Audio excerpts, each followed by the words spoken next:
just a little background on this. What's this all about? Well, it's about mental health, and it's a problem that every community in this state and this nation are dealing with in terms of mental health, the efficiency of mental health and getting commitments done, getting through the process, and getting the help they need the fastest. And the process that we have is it's statutorial, it's kind of bureaucratic, and we're looking at a new process called it's called GLOW. It stands for Greater Longview Optimum Wellness. And it's a process that's looking to how we streamline the process once a person is diagnosed with mental issues that need to be addressed with professionals, whether it's coming through my office for a warrant for that person to be picked up, and then what we do with that person once he's picked up, and the quickest way we can deal with him through the process to get him the help he needs. But right now, we've estimated from the time we issue a warrant to the time he's in a safe haven or a structured environment to get additional help, it usually takes around 15 people or so. And we're looking to try and shorten that process and shorten the number of people he comes in contact with so he can get from point A to point B quicker and get the help he needs or she needs. So that's what this is about today.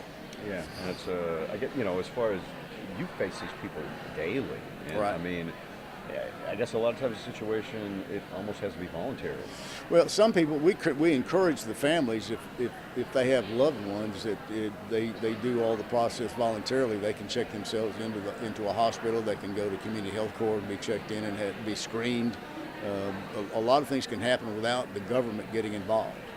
And that's what I would prefer, because there's an easier path. Unfortunately, we get involved when somebody trespasses or they become a public nuisance to someone, or a family member's concerned, but they could be an imminent threat to themselves or others. That's when we get involved as the government, where law enforcement gets involved, hospitals get involved, mental health executives get involved, and it's a pretty all-inclusive process to get someone from the time they're in distress to get the help they need. And we're trying to shorten all that. So do you, working with GLOW, have some suggestions on how to shorten the process? Well, that's one of the things we're doing right now. GLOW got some foundation money, grants from the Episcopal Foundation in Dallas to fund some of these luncheons and some of the processes we're doing right now. And it's basically integrating our medical community, navigating the HIPAA laws at the same time, but creating a database where people that have gone through the process, instead of going to the jail because they're trespassing, if they're on the list and they've been through the process, we can bypass the jail and get them to a non-threatening area to be treated faster. That's what this is about.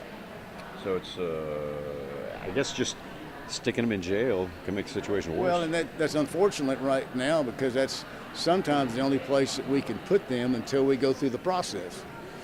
We commit many people out of jail into mental health facilities or get them mental health services while they're in jail. And if we can bypass that step, because jail is not a place to rehabilitate someone that's got mental health issues. In fact, it exacerbates it. We want to try and bypass that. If they haven't hurt anyone and no one's been physically harmed, that's what we want to do.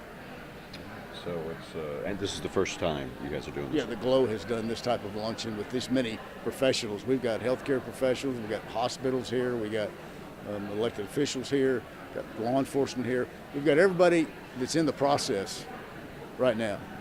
And everybody would probably agree with what I'm saying here today, is that the process needs to be streamlined better and make it faster from the time he's recognized as an issue, that there's a mental issue, to getting help for that person. So I guess most of the people that are here have had direct contact with these individuals. Many of them do, that because you got nurses, you got healthcare professionals, you got community health corps, which is mental health state authority we deal with.